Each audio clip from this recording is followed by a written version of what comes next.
This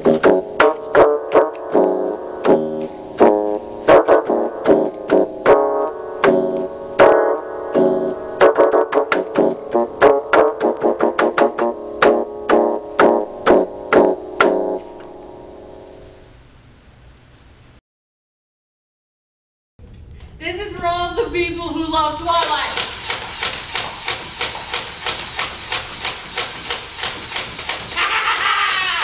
Boom! Now they're dead.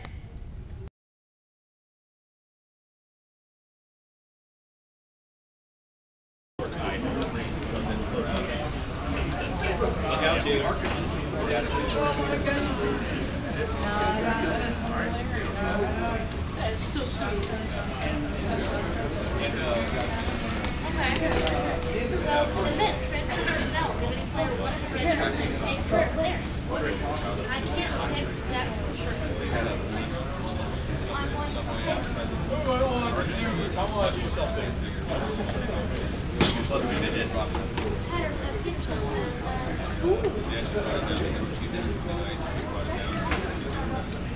One of those popped up next, so there's the line there.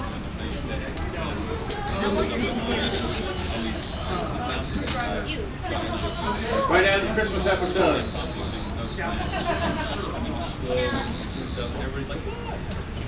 Doctor Who? Man, I was looking for my card now. Doctor Who? Yeah. How you doing? Attention, all you people with phasers and sonic screwdrivers. I come armed with the Velociraptor of Doom.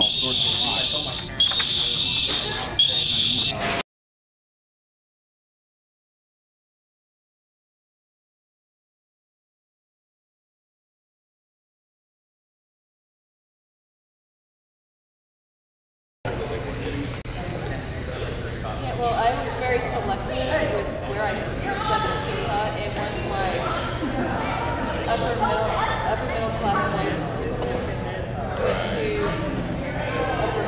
lower class Black and Hispanic,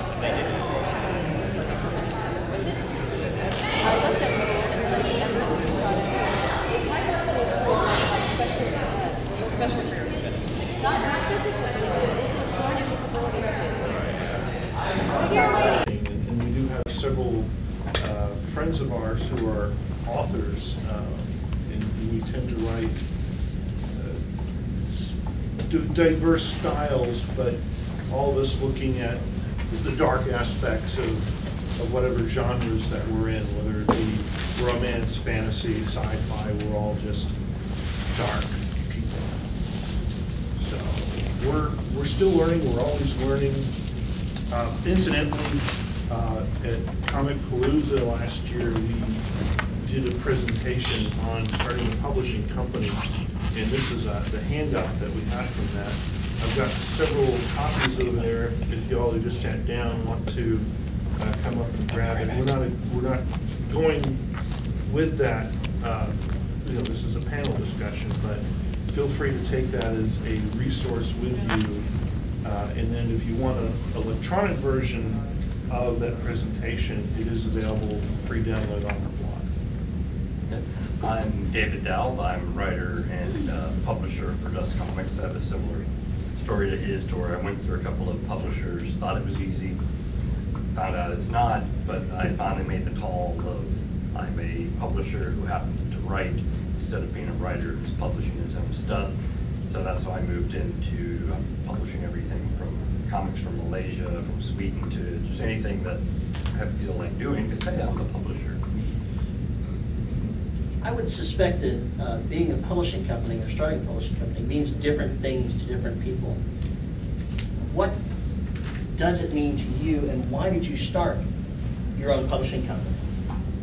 Well, for us, my husband and I, when we started with the Rowan in the Woods series, we were actually picked up by an independent publisher in Austin, and we were thrilled, that we were going to be published. There's definitely a level of validity that was someone else saying, "Oh yeah, your work is good enough to publish." And so we were with this, and we told her from the get-go, it's like, okay, we are going to be aggressively marketing this. So And we did. We traveled 18,000 miles around the country. In 2009, we did bookstores, Renaissance fairs, Celtic. I mean, we went nuts in online marketing and so forth. And all of a sudden, our book wasn't available anywhere. In the middle of a nationwide tour, no one could get our book. And I called the publisher and said, "We need more books. We don't have any money to print more books." I'm like, "That's not my problem. We need more books." And she's like, "Well, you need to buy more books, because we had the thing where we could buy our books at 50% off the cover price, from the publisher directly." I said, "We have plenty of books. We don't need to buy more books." He goes, "Well, we can't print any more books if you don't buy more books." I'm like, "Okay, so wait, I'm funding your print runs, but you're taking 80% of my cover price, so that doesn't make any sense to me." Fortunately, we had a loose enough contract that I was able to find a loophole and get out of it. And because we were in the middle of a 5-book series by that point, the first book's already out, no publisher would have picked up, and we were in the middle of a nationwide tour, so we're like, all right, we'll do it ourselves. And that's how we started publishing. I had to. Thank you. That's awesome. I started because I was into the comics business totally by accident. But as a mother and wife, I didn't have enough time, and holding down a full-time job and doing consulting on the top side in computer work, I didn't have enough time to sit down and draw out a regularly appearing comic. So my stories had appeared in small comic anthologies, appeared in Usagi Yojimbo, some other things like that. But the problem was that I essentially got nothing from those sales. At this time, the graphic novel that I'd been doing with Robert Asprin had gone into its third print, or the third one had hit the shelves. Bob was going through a messy divorce and then kind of vanished from the scene, and there I am with one product, a co-writer who is nowhere to be found, and some comic book short stories. As I was at a convention, somebody introduced me to Ashcan Comic Books and said, "Okay, here's a Xerox comic book. People like to read this. It's cheap, easy reading. They're not investing a lot. It's a good way to keep yourself going. You're not dealing with a comic book publishing company." I went, "Okay, I'll try it. I have access to Xerox, right? I could draw." I then began a publishing co-op at APA with a number of other artists called the Dallas Brawl, which was a wait list for the Bar Wars APA. It was a joke APA of cartoonists and artists, and we would send our characters doing mischievous things to other characters, or we would interact with another character on a long storyline, and we'd get together and plot and collaborate. And this came out regularly. After doing that, then I started publishing some smaller works of my own, again in the accessible chapbook format. After the fire, when there was a 15-year hiatus when we were scrambling out of mountains of debt and things like this, I have come back to publishing again. And I find that the whole industry has changed. I find my friends who are the mid-listers are now stuck. They have books that they know are perfectly saleable because they've sold before, but the publishers are wanting the newbies that they can get for dead cheap, or they want the really established people, and the good mid-listers are out of a publisher. So they're all starting to self-pub. This is a game that I know from before. It's changed. It has changed considerably. But I know a lot of the basics.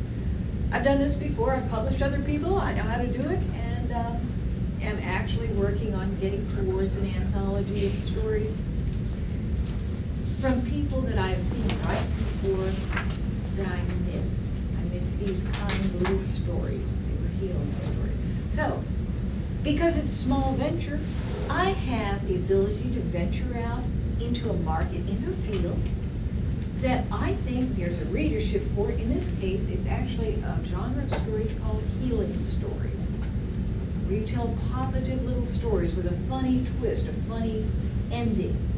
If you're ever familiar with this kind of literature, it's like the Jewish rabbinical tales. Very, very good stories, but they are healing. They uplift you. They show a guidance without being preachy.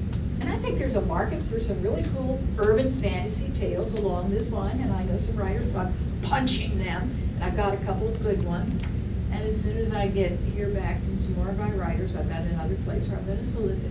I will put out a small book in this market about these stories that I want to read. Isn't that a selfish thing? But a lot of publishers do think, I want to read these stories and I want to encourage these people. Anyway, there's the long version.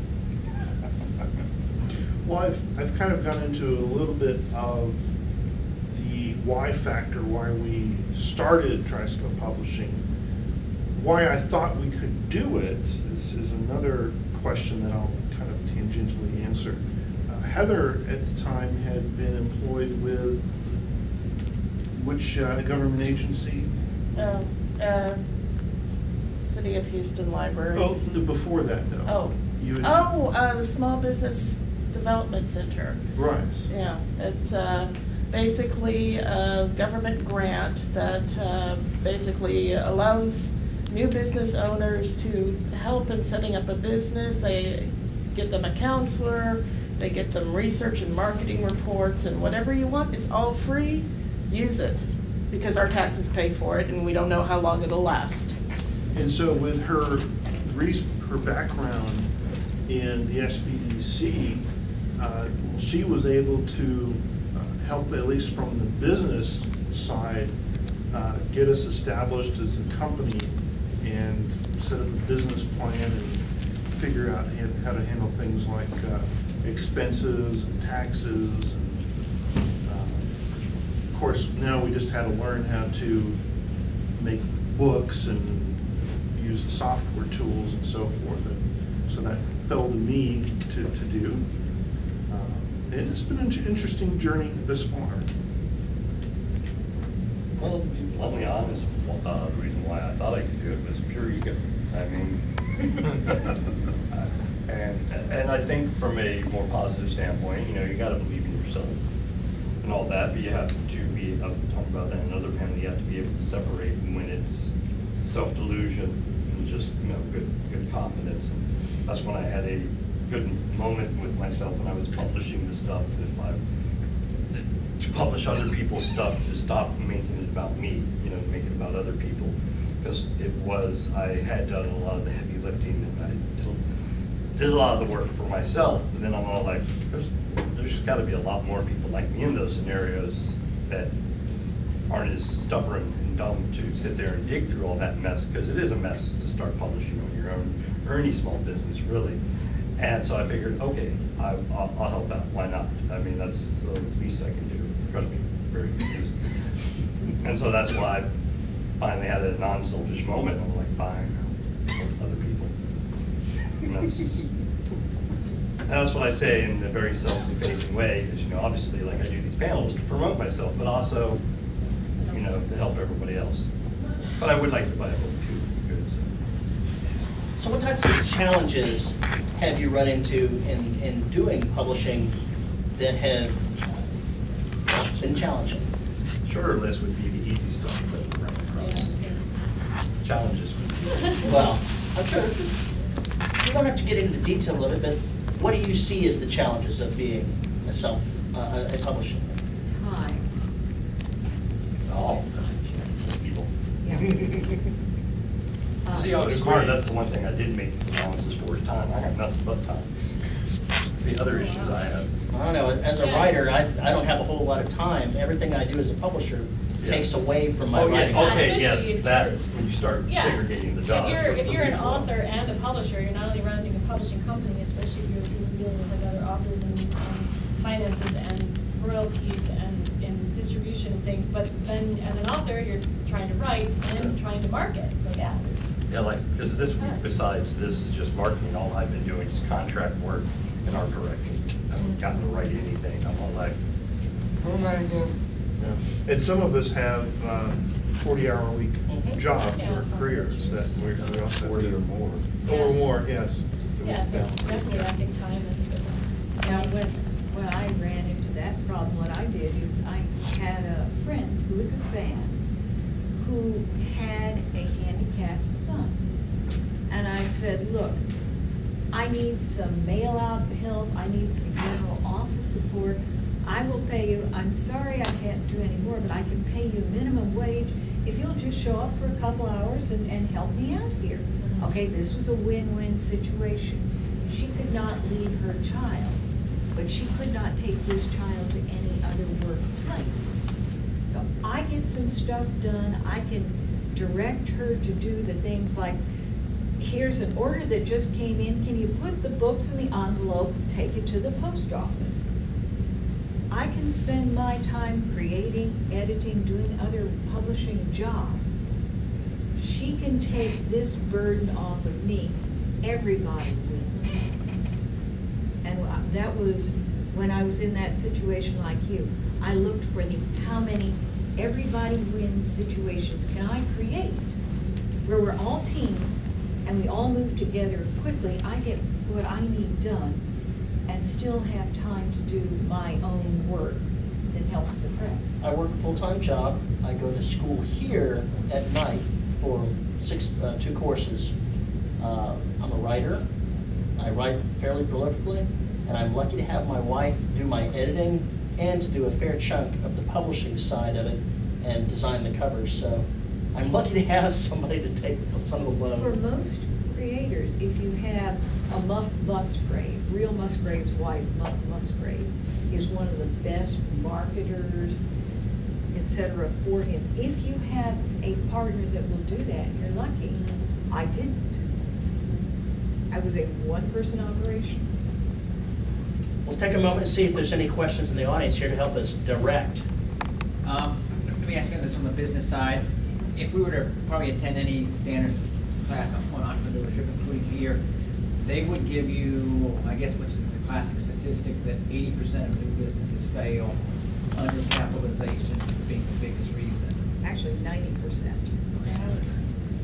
And it's Well, more than undercapitalization. So what would you say, you don't want to dampen someone's enthusiasm, because they might make a run at it, but to offer to give people a dose of reality, what would you say? I would say that being a publisher in this environment, you are scalable. You don't have to come out and be Bain Books. You can start small, and the outlay in the beginning, for me anyway, tends to be either a little bit of software that you might have to buy. It's learning what you need to do. It's your time, it's your energy, it's your intellect that is what you're putting into it as capital.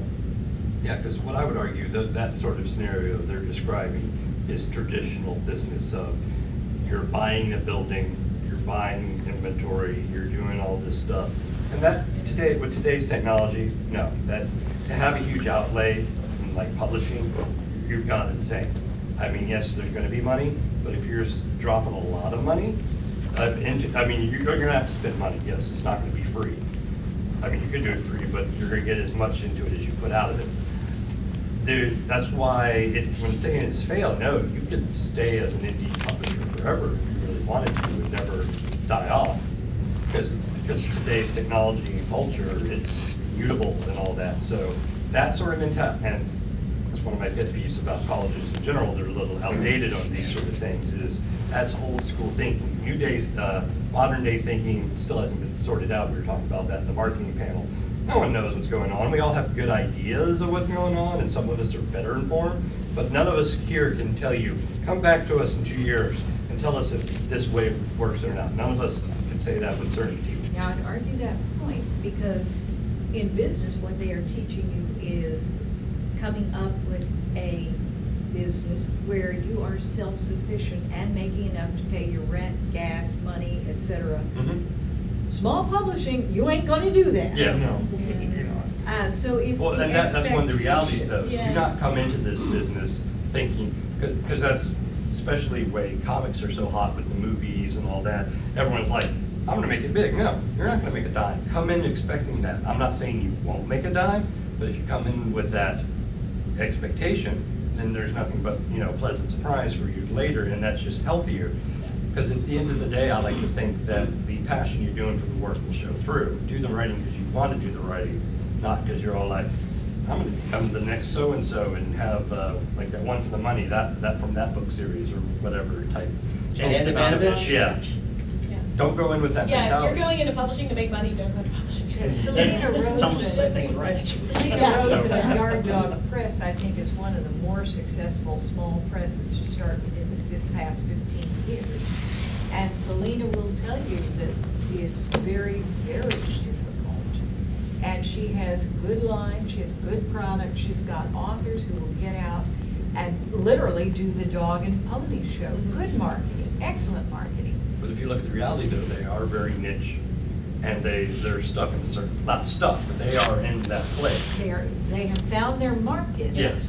But the issue is that it is still very expensive and it's difficult to reach everyone.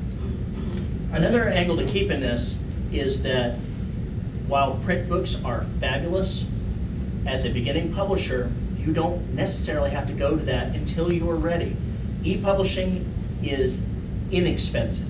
It's I like much Smash. less expensive. You can publish yourself or your clients directly through Amazon, through Barnes & Noble, through PubMed, through Smashwords to get into Apple. The process is not difficult at all. It doesn't require a big cash outlay, and it's maybe an easier first step than jumping into books. I haven't done any of my stuff in print yet. I'm going to, but I'm not there yet. One step And at a time. most of your sales are gonna be ebooks anyway. I mean. But see, we- opposite though, like I jumped into print on demand, and I found that's better, but that's just different markets, because I know that. Also with For the comic press as books, well. Yeah. because the ebooks really haven't caught up with the color. I mean, they're No. starting to now with Yes. with the Fire and, you know, the Kindle Fire and the Nook Color and stuff. And the formatting's been the And huge the issue. formatting's right. But- Because text you Yeah. can move around So all that's day long. totally different, yeah, with comic books, but definitely, I have found like Avalon, to this day, Avalon Revisited will sell 60 ebooks to one print book on Mhm. Amazon. Easily, just on Kindle alone. Yeah, and what's wonderful is with, you know, if you want to start a publishing company, whether for yourself or for clients or whatever, there are ways that you can now get your book, have it available in print on Amazon, which is probably where most of your sales are going to come from. They're not going to be in bookstores because that's just a whole nother, getting into the discounts and the returns, and it's just a whole nother, really, if you want to start out small, it's just way too much It's on not the a, financial it's not a burden. starter package, that's an No. advanced level. That I would go with even Amazon's Create Space. It doesn't cost really, I mean, you've got to pay, of course, for the editing and for the cover design and for the layout. You've got to pay someone to do all that, and then there's someone in-house that would do that. Then, of course, they're an employee, you're probably paying them anyway.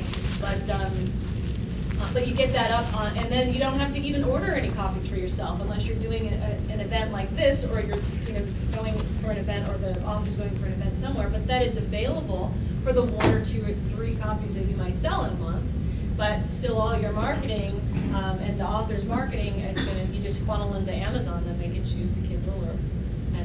And the book, actually, I sold the only copy I brought with me, but the book that I wrote on publishing and marketing realities kind of goes into how you can leverage Amazon to the maximum benefit for as an independent author, because they're actually pretty friendly to independent authors. And that is I all- get like 4 checks a month from Amazon.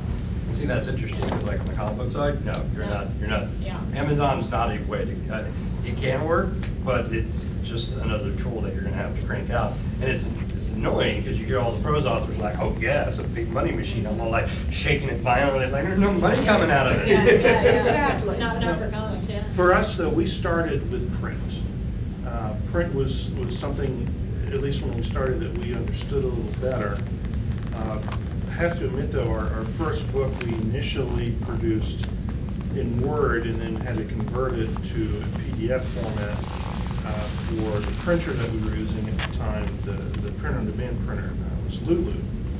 And, I mean, Lulu offered lots of services that we didn't use. And we found out later how much cheaper books were elsewhere. Like our first book was 336 pages. It cost us, our price was $11.22. Now, we had distribution for it, that we were paying another $75 a year for it, I think. And we found out, though, that Lulu was using other companies to print it, and they were just middlemen. They're just reselling. Exactly. Yeah. So we found one of those that we chose to go with, Lightning Source. And at the same time that we went with Lightning Source, we redid our print books in InDesign. And I know InDesign it's an Adobe product. It's something like $700 if you buy it flat out. We found that we could spend $35 a month for a subscription to it. And since we were using it month after month, it made a lot of sense to us. And we could do more than just print books. We could take our print book and using the same files, we figured out how to have a version of our book that didn't have any headers or footers, and then we could use that to create our EPUB. It was a very simple step to go from print to EPUB.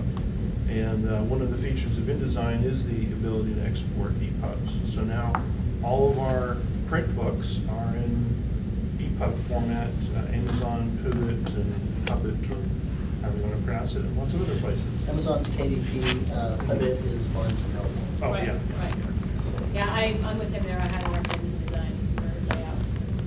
That's what my Well, see- graphic designer do, but I don't do it. As a student here, as in the computer science field, I was able to go ahead and buy a student copy of Amazon, the Adobe Design Pro, and it's got InDesign in there. It's a little bit hard of a learning curve to It is. jump in. It is. Do you have any, little side topic, do you have any recommendations of places you can go to learn how to use these programs? No, I actually was I did some graphic design work in desktop publishing for a while, so I was familiar with Quark Express. So when I started using InDesign, it was a learning curve for me, but I also have a bit of a talent for doing that. Taking it all on yourself sometimes is just more cost effective to pay somebody who's going to do it. Yeah, that's totally what I do. I have, luckily, one of my artists is a graphic design student. She went to Savannah. They have a great art school there, SCAD or whatever. So I just, pay her a flat rate to do it. But the other thing you could do though is find out, there are YouTube videos that'll show you how to use it. You can Google, how to use a design, and it will walk you through the steps on how to set it up and everything, if you really want to do it yourself. But you're going to just really have to learn, it is a learning curve, you're going to learn a whole new tool. Once you learn it though, it's a skill that you have for yourself and for your authors, that then you don't have to outsource that anymore. I understand you can also get videos on various topics from lynda.com that covers all sorts of programs like this. I just haven't felt the need to get there, but when I get to doing the print version, you can bet that I am going to go there and get that information. And don't be fooled when other people offer, because like you said, you went to Lulu, because Lulu will offer you every last package of doing that yourself. Don't pay those, don't But, pay but those. firstly though, if you go straight to the printing sources, they're gonna be all like, where's the book? Well, here it is. Yeah, that's a mess. Yeah. Yep. And they'll charge you each time they have to reload it into their And system. Lightning Source will, Yeah. $50 for every upload, yeah. That's Because one you're supposed to know cool your shit. You're supposed to be a publisher, not some dude who had a Word document going, oh. Exactly. Yeah, that's through Lightning Source, and it is $40 for every new upload, so if you find that typo, which you will. Well, $40. 35 for the cover and 35 for the text, so Did it go down, because it was 40 last time I did it? it's gone down. Oh, it's gone down, because CreateSpace doesn't charge you. I was gonna say, I thought it was free through CreateSpace. It is.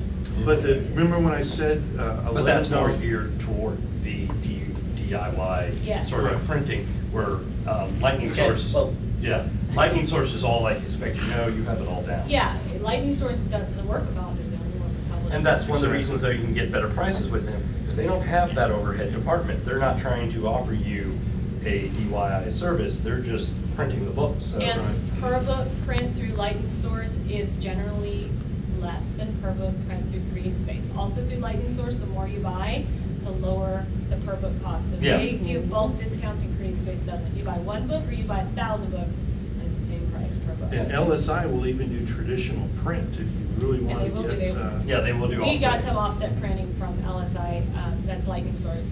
And also Through Lightning LSI. Source has printers everywhere.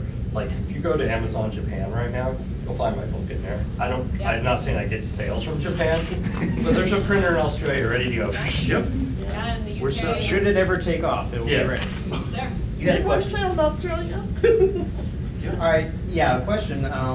Okay, I understand, yes, you aren't necessarily going to make billions of dollars if you're going to self-publishing. Can you make enough money to live off of? Because I've already got a full-time job. I've got a 3-hour commute every day, and I've got a 12-hour day just with that. And when I get home, I don't want to put in another 15 hours, on my day to go into something which I'm not going to be able to eventually move to and get away from the current day job. Eventually, yes, you can. If you're talking about, it really just depends on your time, the time that you're looking at. Probably not in the first year. Right. Maybe not in the first several 5. years, yeah. In 10 years, yeah. I mean, if you build up enough titles, Maybe. Yeah, yeah, if it and takes it's a off. maybe. Yeah, and it's a maybe. If it doesn't take off, Yeah. you might be wasting your, spinning I your wheels mean, there. And how We- effective are you? Exactly. Selena packs down a whole van full of stuff to come to a con. And they do fairly well for a small press publisher. Radio Comics, the same thing, but we are not talking $50,000 a year. We're not even talking $40,000 a year. Maybe $20,000 on a good year. So how expensively do you live? Yeah, so again, that's another thing, is, what does it cost you to live? Now, on book sales alone, we probably make, just from the checks from Amazon every month, we make enough for a car payment, and that's 5 years in. Now, and That's pretty and good. 7 titles. Yeah, 7 titles. So we make enough for a car payment. When we were doing this full time, when we were traveling around the country and doing conventions and Renaissance fairs and all these kind of things, we made enough to live off of. But we also spent a lot. I mean, we broke even, so any profit, but we barely broke even, and it was a lot. My example is an outlier because I write erotica and sex does sell. I have 20 short stories out, 13 mainstream under Lynn Mixon, and 7 that are under a name that I don't mention because they're more risque, more taboo stuff. And I started putting those short stories out in November of last year, and this month I've made $1,000 so far, and I can see in a couple of years making as much money as I make at my regular job, but that's because I'm in a niche that people are willing to pay that kind of money for. And that's another good point. The reason we even sell as many books and ebooks as we do is because of this book. This book will outsell my other 4 books that I read under Christine every month. Will outsell all of them put together because it's steampunk, because it's erotic, because it's romance, and that's why it sells. And that's just I want to do the counterpoint, just for comics, we're not allowed to do that because we're still considered for kids, because people have gone from jail for selling comics to an adult. But he got arrested for selling pornographic materials to a child, even though there were no children in the equation. So we're not allowed to, there are those publishers, but overall it's safer, and since I live in Texas as well, which is where that particular thing happened, I can't play that game. So I'm just saying from the comic book reality, and there's going to be realities and different everything, but yes, ultimately the internet is for porn, so. I'm just A lot respecting of the it's stuff. niche. The pornography market is hot, and as when I'm at conventions as an artist, because I'm selling only G-rated stuff, my sales are 1/10 that of the guy sitting next to me doing erotica. She didn't mean me specifically, I even know. though I am sitting The guy right sitting next to her. I want my cut. It was implied. No, I do plenty of comic book shows, and all the artists that are doing the scantily clad Wonder Woman, like, she already is scantily clad, how much month you know, but, and that's actually, I know, a good example is the artist Al Rio. He makes his living off of doing commissions of just sexy chicks, and that's all he really does. He'll maybe do some covers, but he's like interior work, I don't have to. I can just do this hot chick and bada boom, bada bing. So that makes. You had a question. Yes. I know most e-publishers don't require them, with the exception of Apple. But as far as it comes to ISBN numbers, is there a reason why you have to buy a US ISBN number because other countries sell them so much cheaper? Just Smashwords will give one to you for free. Yeah, but that's under their name. Smashword owns it, And read the, Which- read the terms and conditions of any resource where they're giving you a free ISBN. But I think technically why you need an ISBN is because all the distributors use Yes. that for their channel. Right, but Yes. like That's I was doing some searching online, and if you buy an Australian ISBN, it's half the price of ours. It Yeah, may but that's limit a your monkey options. business and distributors will become, Yeah, I don't, when we first bought an ISBN, we bought a single ISBN, which is a mistake because you don't own that one, and the publishing company doesn't own it. When you buy it from Boker, this was years ago. no, Boker sells them single now too, but they're. Oh, do they? And But you don't- They're very But high. they're They're very very high. They're expensive. expensive, sure, yeah, I mean, Yeah. you could buy, I think one ISBN is like $125 or something, and you can buy 10. For $125, or yeah, or, yeah. Yeah, and you can I think it's buy huge. 1,000 for Yeah. $100. Yeah. How much was it? How much was You it? can buy 1,000 for, I It think, was $1,000, I think it's Yeah, $1,000. Yeah. Because you buy 100 for $500. Yeah, that's right. Yeah, and you can buy 10 for $250. Yeah, So it ends up being like $25. And see, the trick is those codes, it has all the information in it. Yeah. I mean, yes, some point of sale systems, they still have to put you in there, but technically a barcode reader will go, But oh, still, this that's is. all for print books. He's Yeah. asking about like ebooks. If Well, you're, ebooks if you're too. just going ebooks, I really don't recommend that you get an ISBN because Amazon doesn't require one, neither does Barnes and Noble. And if you're going to go into Apple, you're better to go through someplace like Smashwords. I know that Sony also, I believe, requires, or maybe it's Kobo, I can't I recall. bet through Smashwords, to get in their extended distribution program, you have to have an ISBN to get to Apple. And you know, that's still, it's, you know, you weigh the benefits. Most of your sales are gonna be on Kindle, I'm telling you now. Most of your sales are gonna be on Kindle, the next one will be on Nook. And then you'll have some, I mean, Well, that's Smashwords. just simple logic, because Yeah. those are geared toward Yeah, reading. where absolutely, you know. Apps and are gonna be you'll more have selling Smashword than sales, So I'll be in and touch some of about those that. sales will be from the iBook store, but probably not all that many. So, yeah, it's just kind of, you just weigh. Well, the- my question is, being that we're all United States citizens, do we have to buy it from the US, or can we buy it from what country? I have no idea. It's not a subject I It have depends, no idea. it depends, like they said with e-publishing, you don't need it much for physical printing, from what I know, you're gonna run into distribution problems if you do it from other countries. It's going to hose you up in the long run, to where you're gonna find, if you get big enough, crap, I need to go buy a US one, you already spent the one for the Australian one. Which I find it's reverse translatable, Australia will deal with your US ISBN. And they're on really there. not that expensive here. Yeah, You know, if you buy them especially in- if you're getting them, I mean, if you're gonna publish books, you're gonna need 2 or 3 Yeah. per book. The 10 You pack need one is for great. the paperback, one for the, you know, ebook, if you're gonna go through these other channels, and then one for if you wanna do an audiobook, or gonna do a hardback, limited, you know, you're gonna need an ISBN for every version.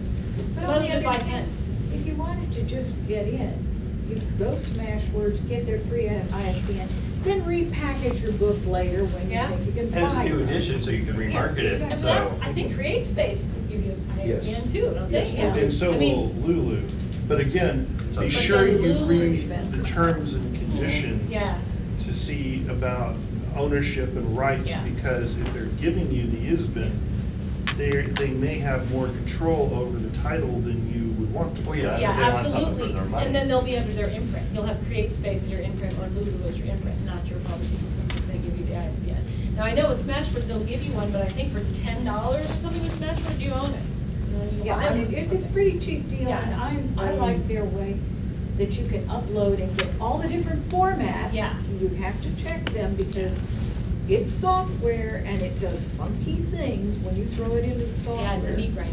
And as a computer geek, you know, it will not always turn out the way you want. I would almost argue you should hand do it, or, you know, do it on the computer. Supposedly they're Yeah, gonna you allow you actually- that I do later it this with- year, supposedly. Actually, they are very good. You just Well, I've upload and it talked comes with out. Smashwords, and for comics, I would have to. Yeah, and it Yeah, also, comics you have to. depends. It depends. If it's straight fiction, where you don't really have any formatting, then the meat grinder in Smashwords is probably fine. Just like the Kindle, the in-house Kindle one, the conversion tool is probably fine. But if you have a lot of formatting, like my nonfiction book, which I don't have a copy of anymore, if they're like little boxes and there's bullet points and there's all this other formatting, It'll go weird. it's gonna go screwy. You're gonna have to do Toss- it. Or you're toss gonna- in a graphic and it You're gonna goes have to crazy. use Sigil or Calibre or something. And for our books that are in InDesign, they don't accept InDesign files or PDF files or EPUB files. So I would have to convert my book into a single Word document. Into Word for Smashwords? Yeah, it has to Yeah. be Word for Smashwords. Smashword says that sometime this year, they're going to start accepting EPUB files. Really? Excellent. That's what I that's hear. awesome. Yeah, So, that'll open it up. That'll open things up. Be careful with that $9.99 ISBN for Smashwords. Look at the license closely, because I seem to recall reading that it's still under Smashwords, Yeah. and you're not gonna gain the freedom that you might think that you would by buying It's it. just, they just happen to buy one in bulk of the 1,000 or whatever. Yeah. And they can afford to sell it to you for Yeah, $10. absolutely, and they're making a good Mhm. profit, 'Cause they because they're bought making a dollar $9 apiece. for Yeah. every ISBN. Jim, a question? I thought I saw your hand up, did you? No? Somebody else had a hand up, didn't they? Yeah, so I would recommend buying at least No. 10, I mean, it's Oh, yeah, even if I $200 or charge it. $250 or something, and you're gonna need them. And especially if you go in, like if you do a co-op like we do, or like, he's thinking about doing it or whatever, you can go in together with other authors, because, you're all really, the way we work under a co-op is basically self-publishing. I mean, Blue Moose Press is not a publisher to where we take the financial risk and we pay out royalties. Every author takes their own financial risk. They're all self-publishing, which is under an umbrella imprint. So it's veiled. But things So- are so so it cheap, doesn't- when I take on the yeah. financial risk, all I'm doing is taking one of those ISBN numbers, the cost for LSI, and then I'm gonna be at shows anyways, marketing it, so my offset cost is infinitely cheaper. So, I'm only in it a couple $100. And Yeah, What- because with the ISBN and then with LSI, there's a title setup fee Yeah, and which is everything, only which is like $100, some- yeah. $125, something like Mhm. that. So, And yeah, when- you're a couple $100 in. And as you make sales through distribution, you get back what's called publisher's compensation. Mhm. And then if you're working with other authors, you internally have to figure out what part of that goes to Yeah. which author. I'm sure that's something you both. Well, it is, that's what we deal But with. it's a great Yeah, 'cause chart, and you can we don't easily get take, as a company, we don't take any of the royalties, we take nothing. Like if you go with an independent press, they would probably take 80% of sale price of the cover price. And that is actually a low percentage. You go with New York, they're taking 90, over 90, sometimes 95. And see, Percent. And you're only getting like 2% of your I'm profit. taking 30% off and they're getting 70% off of that, and that's awesome. yeah, because when I hear about what, royalties are in prose land, Yeah. I'm all like. I know, it's That's such, a- those are good yeah, for numbers. independent press, that's the best we saw, was Mhm. an 80-20 split where we got 20%. So what is the reason to go into a co-op then? Why create one, why have one? Well, the reason we created a co-op was to have under the imprint more than one author, because there are certain things like to try to get into the Library of Congress CIP program, you've got to have at least 3 different authors to be able to get into that program. And then there's another level where if you have 10 different authors, there's another level that I don't remember right now that you get into. And so it's kind of, it gives more of a validity as a publisher if you have more Makes than it look one like you have a author. backlist. Yes, it makes you look like you're not self-publishing, is basically what it does. Because unfortunately, you Yeah, have to play that. because there is a stigma. I mean, there still is a stigma around self-publishing, although it is greatly lessened in the last couple of years. And there's even, but what's nice is that then we are, as a group, each author has their own, takes the financial risk for their own books. They do whatever it costs to edit it. They get the cover, the layout, and whatever they pay to have it published, and then they get any royalties, they get it all. And then we get all of ours. But at the same time, we're all under the same imprint. We cross-market each other, and so there's a support among us. In fact, the other 2 authors that we publish with are both here. Paul Cooley publishes with Blue Moose Press, and so does Robert Sicklines. And then with Olivia and then Christine and Ethan Rose, we've got 4 separate authors. And for my situation, the only reason I take 30% is they let me, so I'm like. Well, it depends on the level of support that you're providing. For Yes. example, the Yes. one author that I'm going to be publishing through my own company, we're doing the cover for him. We're doing that out of our own pocket. Yeah. We're doing the editing for it. We're doing the layout. We're doing all the uploading. So we're actually doing something. Yeah, To- well, and we to- offer that too, but to that's do all that. thrown up in the upfront costs, because we'll do the format and all that too. But also, we'll go to the shows and we'll do the interviews and all that. And that just gives us more ammunition that we don't, because when you go to a show and go, hi, I'm just, me, I'd like to be a guest, you can be like, no, I got all these people, pick from one. We're a big publisher. Go ahead and, we will do all that work, because we're already doing it for ourselves, and you're just giving us more, or giving me more ammo to fire at all these. Yeah, and that's the other thing that we've done before with Paul and with Bob, is that we'll just trade books, and then wherever I go, I have copies of their books, and wherever they go, they will have copies of mine. And it works really well if you have, like our authors that we're gonna be working with, they're in different parts of the country. So we will, through going through this partnership, have hands-on distribution in 5 different regions. Illinois, South Carolina. Yeah, and New York. really can't emphasize enough about how it's not really about the money, especially in the beginning years. It's about branding authors' names, and it's about getting your face and your name in your books and stuff in front of people. Definitely. And yeah, so it's really not. That's why we're up here making you listen to us from this. That's right. Well, folks, we're starting to run out of time, so if there's a final question. Two things, any experience with Cafe Express, and secondly, No. any of you guys done anything like with music or any of your authors have? Music? First off, I I use podcast. Cafe Express, their licensing is evil. Cafe Press, the print quality was so, and what they wanted, what you had to sell, price your books at to get anything at all, And their was control kind price. of ridiculous. That- You could get a better Yeah. deal elsewhere. Oh, yeah. I had tried them also for promotional products, and again ran into the same thing. It's just so high. It's okay quality, but if you are trying to sell it to someone rather than, it's great if you want to make a mug to give to grandma, something to give to your family. Yeah, or a But if handful of you're promotional trying to products. sell it from your table, you cannot get enough of a price break to use these as giveaways or other things like this. So you're better off going with some other sources. Like, Well, I am not looking at the table things right now, but Vistaprint, one of the things I'm getting from Vistaprint. Are you talking about these kind of things? Well, no, actually, what I'm getting from Vistaprint is they've got a vinyl banner. Mhm. And I'm just Oh. gonna stick that 4x3 in front of me when I'm doing the table, when I'm out there doing a signing. I'm gonna plop that down on the table. There's my planetmail.com logo, my Honestly, the only way design. you can find that cheaper is to go to an actual vinyl shop where they're doing it in-house. And Vistaprint always sends you these deals, free cards and stuff like that. They're easy to deal with. They're Vistaprint's pretty good. okay. Yeah, Vistaprint's pretty good. I've actually gotten vinyl banners through Etsy. If you just search vinyl brand, there are people that'll hand make them there on Etsy, and they're great prices. As far as like marketing materials that you give away, like these little it's an 8-page club flyer they're called. I use Next Day flyers. I cannot recommend them enough. They are so cheap. These end up being 4 cents a piece. we also print our bookmarks through highqualityprints.com, and I've been doing our chapter books myself, just having FedEx office fold and staple them. But I found out it's gonna be a lot cheaper if I do my chapter books through LSI. I found that you can have a minimum of 18 pages for a perfect bound book.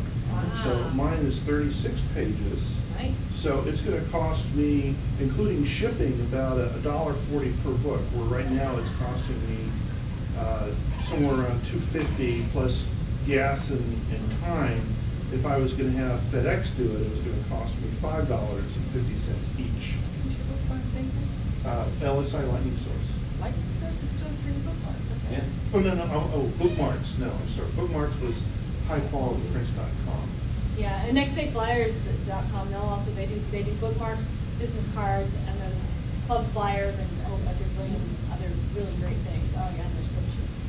Well, folks, we are run out of time, so panelists, if you have any last comments? Or you determine to buy my book.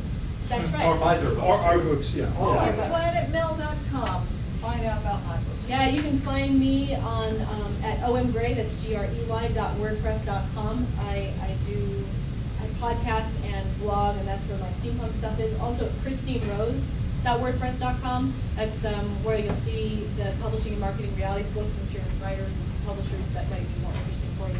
where I also blog about things like that for publishers and for writers, and offer consulting services for the publishing market. And don't forget to pick up one of these pamphlets up at the corner there. This is a presentation we did, Heather and I did in Comic Blues about setting up your publishing company. I also do it at Houston Public Library about once a quarter. There's a hand up in the audience, but we're almost out of time. What do you need, sir? I was wondering, I'm sort of a writer, and I have a friend who is able to do art and knows about graphicing programs. Does that help starting up a business or I've publishing actually, business? oh, that's a really good point back to the author co-op thing. That could really work if you're doing, is you're sharing talents. If one of you is a great editor, like Rob is an excellent editor, I have graphic design background, then and with Paul and his podcasting, he's podcasting our first book, in partial trade, then you can trade and you can work with each other that way. That's absolutely a wonderful thing to do. And folks, we are